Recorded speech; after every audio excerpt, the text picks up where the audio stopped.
আসসালামু আলাইকুম। সম্মানিত দিনদার ভাই ও বোনেরা, আমাদের দাম্পত্য জীবনে মতের অমিল, ভুল বোঝাবুঝি, অসহিষ্ণুতা, রুক্ষ মেজাজ, আমিত্বের মতো নানা কারণে সুন্দর দাম্পত্য জীবনে ঘটতে পারে ছন্দপতন। দুজন মানুষ একসঙ্গে থাকলে ঝগড়া হবে, তাই বলে ভালোবাসার চর্চা বন্ধ করা যাবে না। রাগের বশে জীবন এলোমেলো করে ফেলারও কোনো মানে হয় না। যৌবন থেকে জীবনের গধূলি পর্যন্ত জীবনসঙ্গীর সঙ্গে হাসি আনন্দে পথ চলতে চাইলে কিছু বিষয় সচেতনভাবে এড়িয়ে যেতে হয়, আবার কিছু বিষয়ের চর্চাও করতে হয়। দাম্পত্যে উভয় পক্ষের মধ্যে ইতিবাচক মনোভাব বজায় রাখাটা ভীষণ জরুরি। হাস্যরস, আনন্দ ভাগাভাগি ও সাংসারিক বিভিন্ন বিষয় নিয়ে আলোচনা স্বামী স্ত্রীর মধ্যকার সম্পর্ককে আরও দৃঢ় ও মজবুত করে।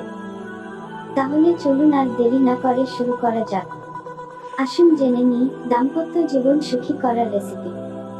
যেকোনো সম্পর্কেই পারস্পরিক সম্মান ও শ্রদ্ধাবোধ ভীষণ জরুরি, হোক সেটা বন্ধুত্ব, প্রেম কিংবা বিবাহিত জীবন।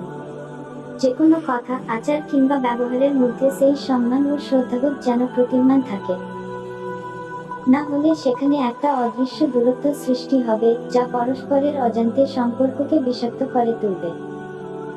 স্বামী স্ত্রী দুজনকেও একে অপরের প্রতি বিশ্বাস রাখতে হবে। দুজনের কাছেই দুজনের আস্থাভাজন হওয়া জরুরি।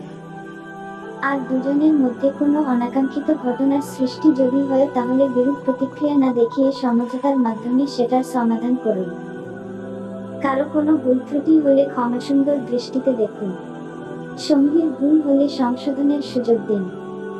যেহেতু এক জীবন একসঙ্গে অতিক্রম করার লক্ষ্যে বিয়ে নামক এই বন্ধন, তাই এখানে ভালোবাসার রকমফের হবে নিঃস্বার্থ। কিছু পাওয়ার প্রত্যাশা অনেক সময় শূন্যতা সৃষ্টি করে, তাই প্রতিদানহীন ভালোবাসা সঙ্গীর মধ্যে সঞ্চার করতে পারে অনন্য এক অনুভব। অসুস্থ হলে শুশ্রূষা করা, কাজের ফাঁকে খোঁজ নেওয়া, সঙ্গীর পছন্দের কাজে আগ্রহ দেখানো দাম্পত্য জীবনকে অনেক মজবুত ও সাবলীল করে। সংসার জীবনে ছোট বড় অনেক ঘটনাই ঘটতে পারে, হতে পারে মতানৈক্য।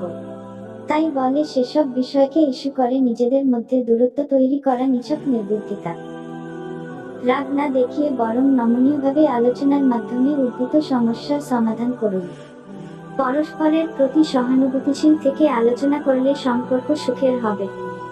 দাম্পত্য নারী পুরুষের মধ্যে বন্ধুত্বপূর্ণ সম্পর্ক বিশেষ প্রয়োজন।